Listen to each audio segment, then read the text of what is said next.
Mon âme a soif de toi, Seigneur mon Dieu. Mon âme a soif de toi, Seigneur mon Dieu. Je te cherche dès l'aube, après toi languit ma chair, comme une terre altérée,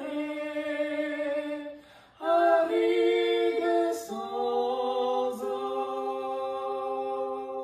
Je te cherche dès l'aube, après toi languit ma chair, comme une terre altérée, aride sans eau.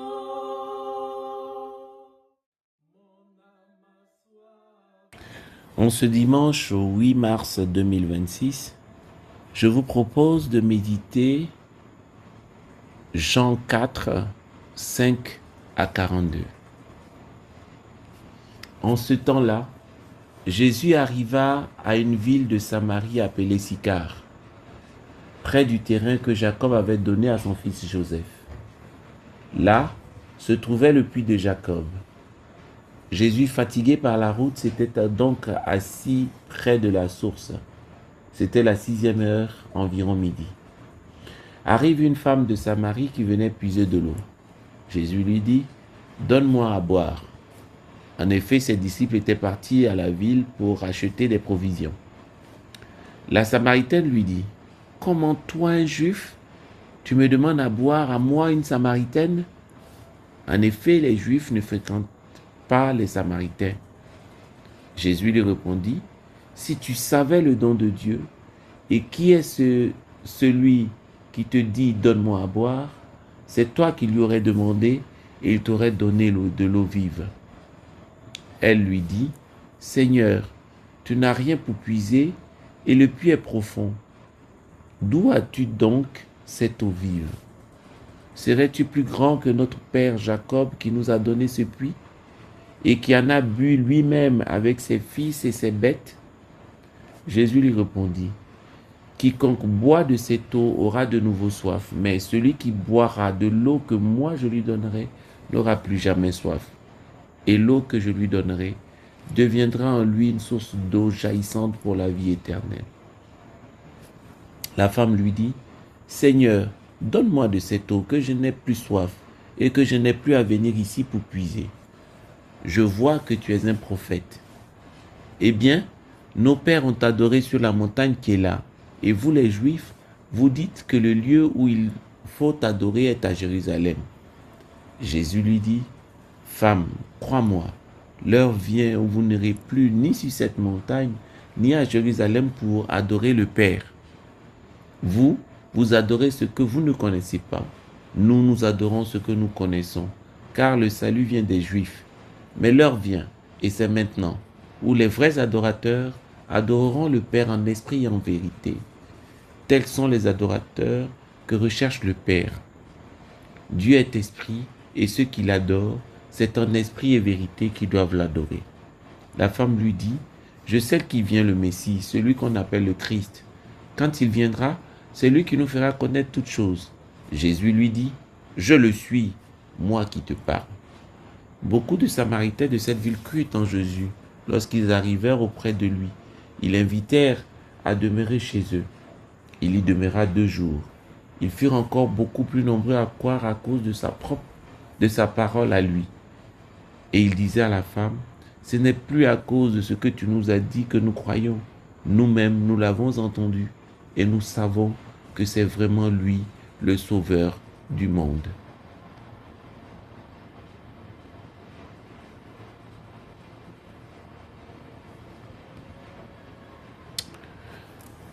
Mettons-nous en présence de Dieu, de ce Dieu qui me regarde avec amour. Je crois que le Seigneur est ici, plus proche de moi que je ne le suis de moi-même.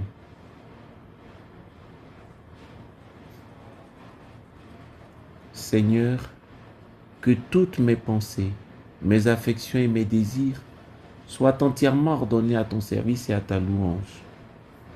Accorde-moi de contempler ton Fils Jésus tel qu'il se révèle aujourd'hui. Comme composition de lieu, je vois le puits de Jacob en Samarie. Il fait chaud, le soleil est haut. Jésus, fatigué du chemin, est assis au bord du puits. Une femme vient puiser de l'eau. Le dialogue commence.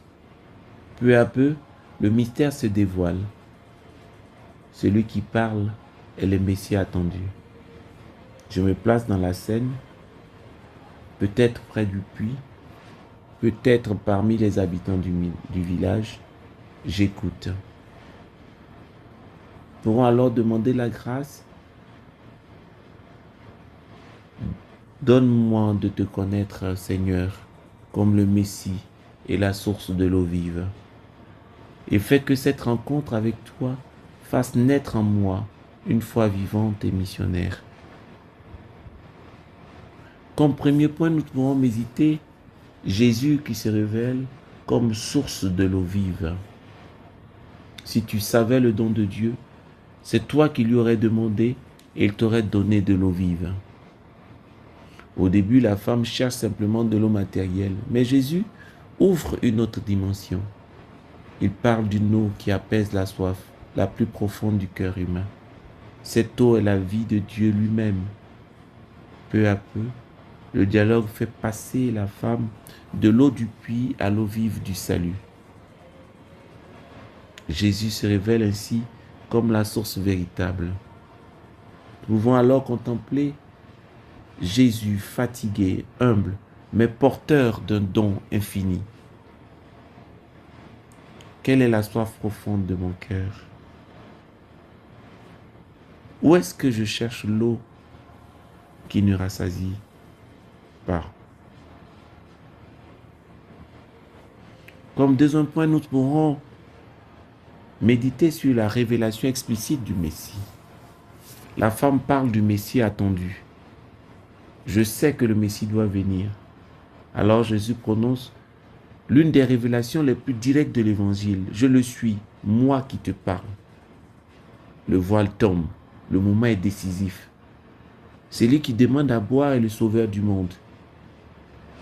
La révélation se fait dans un dialogue simple, personnel. Jésus ne se révèle pas dans la puissance, mais dans la rencontre. Nous pourrons alors contempler la réaction de la femme. Elle découvre que sa vie entière est connue de Jésus. Et pourtant, elle n'est pas rejetée. La révélation du Messie est donc aussi révélation de la miséricorde. Qui est Jésus pour moi aujourd'hui? Est-ce que je crois vraiment qu'il est le Messie vivant qui me parle?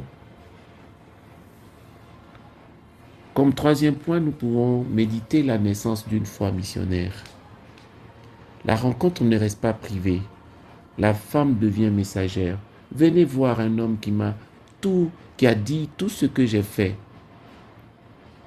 Sa parole entraîne tout un village. Les Samaritains viennent vers Jésus, ils l'écoutent et ils disent finalement, nous savons qu'il est vraiment le sauveur du monde.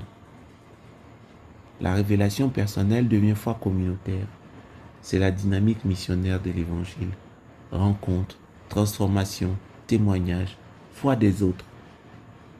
La femme anonyme devient apôtre de son peuple. Nous pouvons alors contempler cette fécondité. Ma rencontre avec Jésus conduit-elle d'autres à croire? Suis-je témoin de l'eau vive que j'ai reçue? Dans un cœur à cœur avec Dieu, comme un ami parle à son ami, je peux parler à Jésus, au Père ou à l'Esprit Saint. Et terminer par un autre Père.